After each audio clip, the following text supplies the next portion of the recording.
Hey guys, it's Enrique from Yabanitas Landscape and Hardscape. Today I'm going to be taking you on a daily routine as a landscaper, so let's go.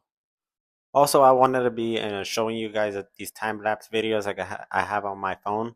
So hopefully you guys enjoy while I'll be asking myself kind of questions, and hopefully you guys can hear me out of how I can improve my company and what's kind of going on, because I kind of want to get more information out to Arizona DIYers and also more of starting up landscapers and hardscapers, because I feel like there's not much YouTube information that you could get out in Arizona if you search it up. But if you kind of do it, it's more of like 7, 8 years information, and we're in 2025, so everything kind of has improved. Everything's kind of different in price. So we always have to just kind of make sure everything is kind of right, getting the right information. Because also when I look up information and research, it's always on the eastern side of the landscape. It's always different from here, because we're here in Arizona. It's way different from wet states, because like I would say South Carolina, Florida, any of those areas that really get a lot of rain. That's a difference from here, because those areas have more freeze thaw cycles than in Arizona. We at least have one or two, I would say max three, if you're in Flagstaff. But other than that, I'm gonna be putting out questions that I can also give out to other people to know, kind of give out information how to help you guys know what is hardscape and what is landscape. What are some popular materials used for hardscaping, and what are the benefits?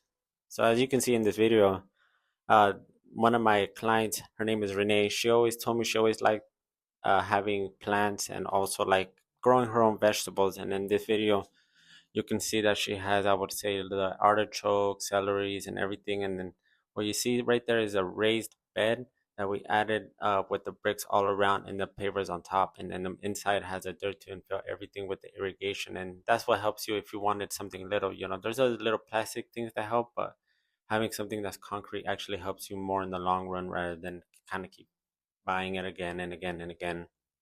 Second question: what are some key areas to invest into growing my hardscape improvement business, such as equipment, marketing, or staff? Me personally, what I just started and what I just bought is a angle grinder that's a 7 inch, and it kind of holds up from 7 inch disc to a 10 inch, and I would recommend a 10 inch to cut through pavers, and it helps you get those 45-degree cuts. Another one, I would say a compactor, a plate compactor that really helps you compact all the dirt, the ABC dirt from the quarter minus, getting everything nice and firm. And I always tell everybody it's always different from other states that we do have, because here in Arizona it's very dry, in other states it's more wet. So here we compact, I would say 3 to 4 times to get that good compact. And then from there we use our quarter minus to level it out. But more of that, I would say, is just getting the work first, getting out the business cards, getting more of your name out there first, because you don't want to start something getting all the equipment, or maybe even getting a loan and everything, and then from there like owing that money when you don't have any work coming in. It's always best to get the work flowing a little bit and then kind of keep going, because what I worked on my business first is growing my landscaping and then hardscape, because from landscape is more of a consistent money flow. It might not work in the beginning, and it might hurt a little bit because you're not getting a certain amount, but it's always better to keep throwing cards, getting more business, more referrals, and it helps you a lot in the business. How can I use social media platforms like Instagram and Facebook to showcase my work and attract potential clients? Well, the first thing first is just get content, even if it means getting a tripod, putting a time lapse where you're working, and kind of getting that wide angle. Because what I learned is, if you kind of want it for TikTok, you kind of have to have it straight, like if you're holding it straight. But if you want YouTube, you kind of have to have it on the landscape view. And it's always better just to get that that video and video nonstop, get that content. One thing, and what helped me a lot in getting the videos going, is CapCut. Right now, what I'm even using at the moment is CapCut from my brother-in-law. He always told me, use it, and it helps me a lot from editing, putting the information. The pro one does help a lot, because it helps you kind of have your own little captions on it, get a little bit more things going on, and just keep getting that content going, because that's what it helps. You might even have 10 people, 20 people. It might, even if I have 500, just think of it, 500 people and 500 views. That's literally 500 people around you. A thousand views. Imagine like about 50,000. That's 50,000 views that somebody has seen your video. Just think of it that way, you know. Start off small, even if it takes like 100 videos. It took me almost like 75, but I'm still here posting nonstop.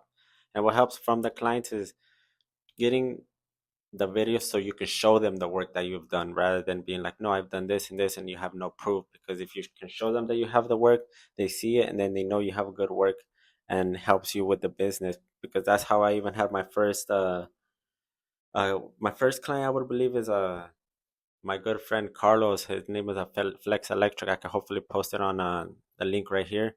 And uh and from there, just kind of like he kind of hit me up, started the company, and ever since then, I use him as my electric guy. But he has me as his landscaper, and I've been doing his house for 3 years straight, you know. And it's just consistent, nonstop. And then from there, you know, he can get somebody else's referral to get more work, you know. So it's always nonstop, consistent, putting yourself out there, content work. At first, I just started Instagram, but then I started doing TikTok, and now I'm out here YouTube, you know. Just little by little. Don't do everything too fast. And last question: how can I use Google My Business to increase my online visibility and attract more customers? So honestly, it just every time you do a job, even if it's from a one-time cleanup, ask for a review, a 5 star.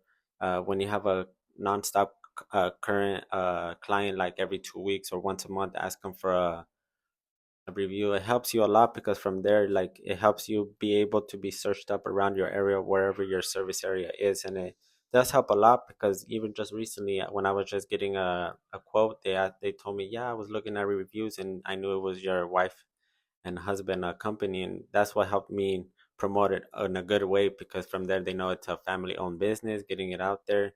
And it helps you a lot knowing that you can show your business and put more photos and videos, and kind of getting it out there. They can give you a call, message you, visit your website, check out your Instagram, TikTok, and all the things that you kind of have linked, you know. And it helps a lot. So that's what I was gonna say, guys. You know, hopefully you enjoyed the video with the time lapse, and hopefully I could put a little bit of the music in the background so you guys can enjoy it too. But thank you guys for looking at the video. Hopefully you guys enjoyed it. Hopefully you guys can subscribe, like, and comment, and turn on all bell notifications so next time when I post, you guys can get notified.